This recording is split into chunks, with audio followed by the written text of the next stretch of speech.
sejak kebangkitannya, ulama bersama pengikut-pengikutnya istiqomah dan setia, jaga akidah dan sunnah Rasulnya. Alhamdulillah segala puji baginya, ulama bersama pengikut-pengikutnya istiqomah dan setia, menjaga agama Nusa dan bangsa. Mari kuatkan niat kita, kita bulatkan tekad kita, terus lanjutkan amal kita, mengembangkan khidmat kita. Alhamdulillahilladzi tawadha'a kullu syai'in li'azamatihi wastalama kullu syai'in li'izzatihi wa dhalla kullu syai'in liqudratihi wassalatu wassalamu ala sayyidina Muhammadin alladzi azala bayanuhu kulla ibham wa ala alihi wa ashabihi salatan wa salaman daimaini ma damatil ayyam, amma ba'd, fa inna ahsanal hadithi kitabullah wa khairal hadi hadi Muhammadin sallallahu alaihi wasallam, asyarrul umuri muhdatsatuha wa kullu muhdatsatin bid'ah wa kullu bid'atin dhalalah. Segenap jamaah Majelis Ta'lim Hifdzul Amal, para ustaz, para hujjaj, para sesepuh, wabil khusus orang tua kita Abi Haji Nasruddin beserta keluarga besar, mudah-mudahan senantiasa Allah berikan keberkahan untuk beliau beserta keluarga dan juga kita sekalian. Alhamdulillah, malam hari ini dengan membawa nikmat kesehatan, iman dan Islam, kita melanjutkan pengajian rutin kita. Mudah-mudahan apa yang akan kita bahas menjadi ilmu yang bermanfaat dunia akhirat. Amin ya rabbal alamin. Surah Al-Baqarah ayat 190. Bismillahirrahmanirrahim. Wa qatilu fi sabilillahi alladhina yuqatilunakum wa la ta'tadu. Wa qatilu, dan perangilah, ay jahidu, berjuanglah kalian, fi sabilillahi, di jalan Allah, ay fi ta'atihi, maksudnya dalam mentaati Allah, wa talabi ridwanihi, dan mencari ridho Allah, fil halli wal harami, baik dalam tanah halal selain tanah haram, wal harami, dan tanah haram. Alladzina yuqatilunakum, kalau diartikan perangilah alladzina yuqatilunakum, orang-orang yang memerangi kalian. Ay yabda'unakum bil qital, maksudnya orang-orang yang memulai kalian dengan berperang, minal kuffari, yakni orang-orang kafir. Wala ta'tadu, dan janganlah kalian berlebihan, alaihim, atas kufar, atas orang-orang kafir. Bibtida'il qitali, maksudnya berlebihan di sini dengan mulai perang, fil harami, di tanah haram. Innallaha la yuhibbul mu'tadin, sesungguhnya Allah tidak menyukai orang-orang yang berlebihan. Jangan berlebihan, Allah enggak menyukai orang yang berlebihan. Ay la yuridul khaira, Allah tidak menginginkan kebaikan, lil mutajawizina al hadda, untuk orang-orang yang melampaui al hadda, akan batas. Ayat ini ayat 190 surat Al-Baqarah. Ini adalah ayat di antara ayat-ayat yang mengizinkan berperang. Karena ayat-ayat sebelumnya yang sebelum turun ayat 190 ini, Allah belum mengizinkan perang, belum mengizinkan satu amanat atau satu mandat untuk memerangi orang-orang kafir dengan kondisi-kondisi tertentu. Ya mungkin karena kondisinya Islam waktu itu belum kuat, dan juga tekanan-tekanan ini belum mengantarkan kepada satu yang mengharuskan berperang, maka belum ada. Ayat ini ayat yang sudah mulai Allah wajibkan, sudah mulai Allah suruh orang-orang mukmin untuk memerangi orang-orang kafir. Wa qatilu fi sabilillah. Imam Syekh Nawawi Banten di sini mengartikan qatilu fi sabilillah, ini diartikan dengan berjuang di jalan Allah.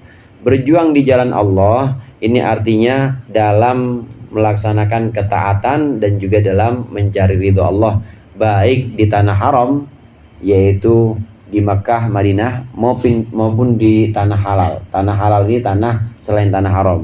Di Kampung Duku, di Ceger, di Pasar Kedip, di Praja, itu namanya tanah halal. Tanah haram itu tanah yang dimuliakan, sedangkan tanah halal itu tanah selain yang tanah haram. Tidak ada larangan-larangan tertentu. Berjuanglah di jalan Allah untuk melakukan ibadah-ibadah dan juga untuk mendapatkan ridho Allah.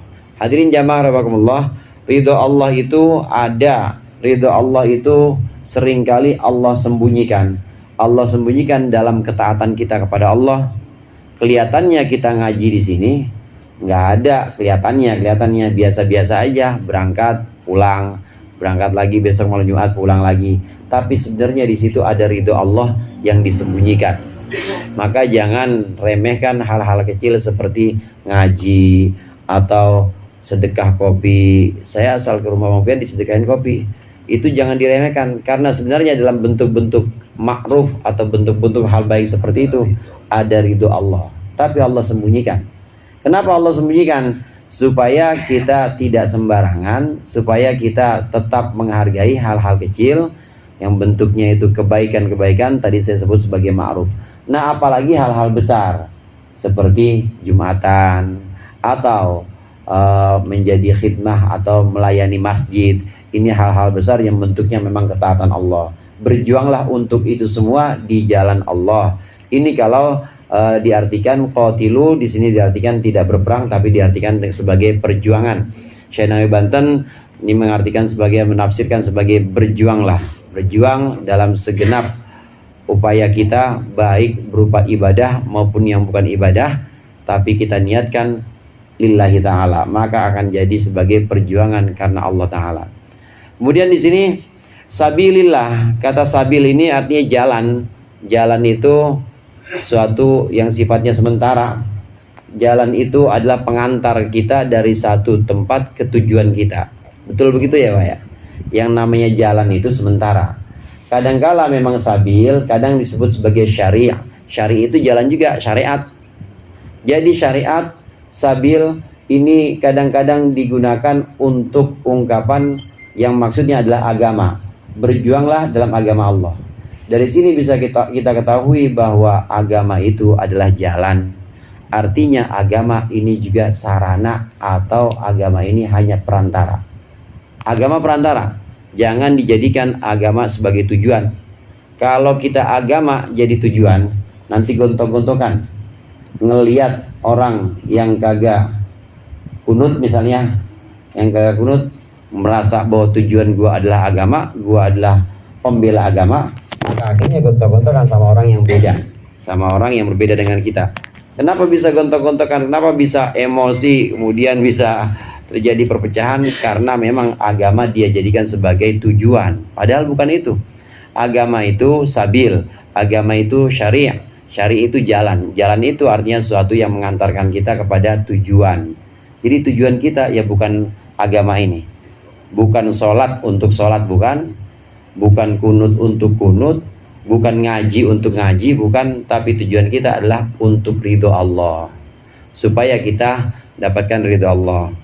Dengan pemahaman seperti ini, bahwa agama adalah jalan, agama sifatnya itu hanya perantara sementara. Maka kalau ada orang kemudian dia melakukan perjalanan juga beda dengan jalan kita, andai dia berbeda dengan jalan kita dan tidak menyerang kita, maka kita biasa-biasa aja. Artinya nggak cepet emosi atau nggak cepet temperamental, nggak.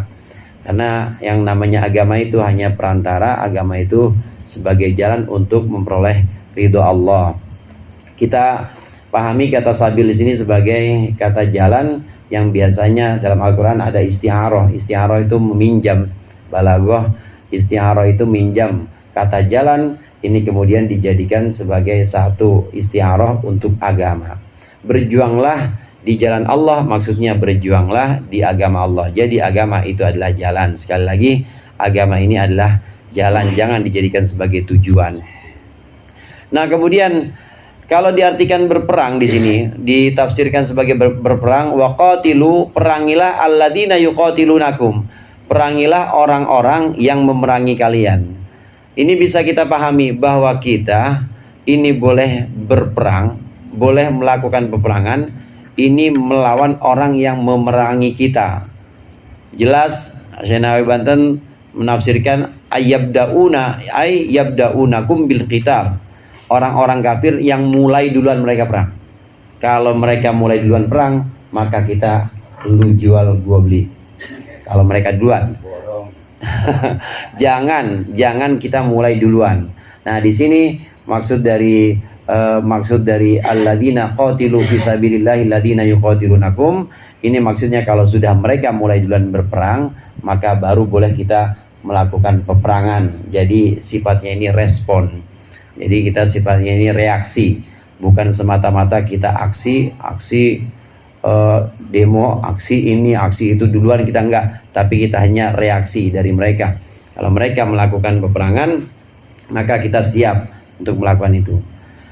Alladzina yuqatilunakum, kalau kita lihat sigot fi'il di sini, fi'ilnya fi'il mudhari, qatala yuqatilu, kemudian dibikin jamak yuqatilunakum. Fi'il mudhari itu punya makna mustaqbal atau dia punya makna hal. Hal itu artinya sedang terjadi atau akan terjadi mustaqbal. Perangilah orang-orang yang sedang memerangi kalian. Nah, jelas kalau ini emang dia udah angkat senjata, dia emang udah ada di hadapan kita, atau dia memang udah siap meluncurkan nuklir dia. Mereka sudah siap melepaskan nuklirnya dengan peralatan-peralatan, dengan komputer-komputer. Itu namanya sedang melakukan perangan. Perangilah orang-orang yang sedang memerangi kalian. Atau bisa juga hadirin, perangilah orang-orang yang akan memerangi kalian. Belum mulai, tapi dia memang sudah merencanakan itu. Sudah merencanakan bahwa mereka akan menyerang kita, maka baru boleh kita menyerang mereka. Nah, ini adalah tuntutan untuk kita supaya kita ini tidak berpangku tangan. Artinya supaya kita ini tidak nganggur. Maksudnya nganggur, tetap bersiap-siap. Kalau memang sudah mulai, meskipun belum angkat senjata, tapi ada rencana, karena yuqatilunakum, ini berarti punya arti juga akan memerangi kalian, maka kita juga siap atau diperbolehkan untuk memerangi. Nah, selain itu, kata yuqatilunakum, kalau kita artikan maknanya adalah makna hal, perangilah orang-orang yang memerangi kalian. Ini berarti hanya sesuatu yang memerangi kita aja yang boleh kita bunuh, yang boleh kita perangi. Sesuatu yang kira-kira tidak memerangi kita nggak boleh. Contohnya apa? Anak-anak kecil nggak boleh dibunuh. Nggak mungkin anak-anak kecil memerangi kita. Perempuan-perempuan nggak boleh. Orang-orang tua yang memang udah lanjut usia dan nggak ikut berperang nggak boleh. Sampai tawanan hadirin, tawanan perang, kalau sudah tertangkap, ini udah nggak boleh diperangi lagi, udah nggak boleh disiksa, namanya tawanan. Karena itu sudah tidak yuqatilunakum. Orang udah tertangkap, gimana yuqatilunakum? Dia kan udah ketangkap, nggak mungkin dia memerangi kita lagi. Berarti kalau sudah seperti itu, stop, udah nggak boleh lagi, tidak boleh diteruskan. Karena sudah jadi tawanan perang, maka dia tidak termasuk dalam kelompok alladzina yuqatilunakum. Oleh karenanya pilihan di sini, pilihan kata alladzina yuqatilunakum dalam ayat 190 ini, Allah di sini menyebutkan alladzina yuqatilunakum menggunakan fi'il mudhari. Ini punya makna yang banyak, artinya punya makna tersirat yang benar-benar penting untuk kita amati. Tidak boleh orang yang tidak memerangi kita, ini kita perangi. Di antaranya itu tadi, anak kecil, perempuan. Begitu juga benda-benda mati. Benda-benda mati. Rumahnya ini memang rumah ibadah. Kan nggak memerangi kita, nggak boleh dirusak. RSUD, RSUD, ya tempat ini, tempat pengobatan. RSUD kan nggak merangin kita, ngobatin doang. Jangan dirusak juga, nggak boleh. Pohon-pohonan itu juga nggak boleh. Kebun sayur, iya, kebun sayur. Pokoknya pohon-pohonan, kebun semuanya yang kira-kira memang nggak ada hubungannya dengan peperangan, maka nggak boleh kita rusak. Sayyidina Abu Bakar ketika akan melaksanakan satu peperangan, berpesan kepada pasukan, jangan kalian bunuh perempuan-perempuan, anak-anak kecil, dan juga jangan tebang pohon sembarangan, itu nggak boleh. Ini termasuk etika dalam berperang dalam Islam. Wa qatilu fi sabilillahi alladziina yuqatilunakum. Jadi kita boleh memerangi orang-orang kafir kalau orang-orang kafir itu mulai memerangi kita. Sifatnya ini adalah reaksi, bukan aksi, bukan kita yang mulai pertama kali. Wala ta'tadu, dan janganlah kalian berlebihan. Maksudnya di sini ditegaskan lagi oleh Syekh Nawawi Banten, maksudnya jangan berlebihan, maksudnya adalah jangan mulai-mulai perang. Jangan jadi orang Islam itu dikit-dikit marah, dikit-dikit emosi, angkat senjata perang, jangan. Wala ta'tadu itu maksudnya jangan berlebihan, tuh jangan dikit-dikit mulai perang, dikit-dikit marah, dikit-dikit jangan. Ini fil haram, di tanah haram, artinya di Makkah dan Madinah. Hadirin jamaah rahimakumullah, tanah haram ini memang tanah yang dimuliakan. Tidak boleh orang muslim ini memulai peperangan di sana, tuh nggak boleh. Tapi kalau sudah terlanjur diserang maka baru boleh. Nggak boleh orang-orang muslim di tanah haram, di Makkah Madinah ini memulai peperangan, kecuali kalau sudah mereka orang kafir yang memulai peperangan, maka diperbolehkan untuk menyambut, ya, gayung bersambut. Karena mereka yang mulai duluan, maka diperbolehkan untuk memerangi orang-orang kafir tersebut. Sesungguhnya Allah tidak menyukai orang-orang yang berlebihan atau melampaui batas. Maksudnya adalah orang yang selalu memulai pertengkaran. Ini jelas Islam ini menjaga harmoni, menjaga kerjasama, menjaga persatuan. Kalau bukan karena dimulai oleh mereka, maka kita tidak akan mulai, dan harus tetap dijaga persatuan dan kesatuan meskipun beda agama. Selama itu adalah dhimmi, selama itu adalah orang kafir, kafirnya kafir dhimmi atau kafirnya mu'ahad, kafir yang memang ada perjanjian di bawah konstitusi kita, konstitusi Indonesia, maka itu tetap wajib kita jaga persatuan dan kesatuan. Ada di sini Syekh Nawawi Banten menggunakan jahadu, mujahadah, jahada yujahidu, mujahadatan, jihadan, jihad, berjuang. Perjuangan itu saudara-saudara punya beberapa tingkatan. Jihad itu tingkat yang pertama adalah jihadun nafsi, jihad melawan diri sendiri. Jihadun nafsi ini fardu ain. Beda sama jihadul kufar, jihadul munafikin, jihad berjuang melawan orang-orang kafir, melawan orang-orang munafik. Ini hukumnya fardu kifayah. Kalau satu kampung itu udah ada yang berangkat sebagian, yang lainnya mah ngaji-ngaji aja, nggak fardu ain. Beda sama jihad melawan diri sendiri, ini fardu ain. Apa jihad melawan diri sendiri itu? Jihad melawan diri sendiri, perjuangan melawan diri sendiri, ini pertama adalah perjuangan untuk menuntut ilmu, menghilangkan kebodohan, supaya kita tahu halal haram, supaya kita tahu wajib, perintah-perintah yang harus kita lakukan, yang harus kita laksanakan. Ngaji kita tahu, sholat 5 waktu wajib, puasa Ramadan wajib, rukun-rukunnya apa saja, itu termasuk jihad nafsu bagian yang pertama atau level yang paling rendah. Ngaji itu yang pertama.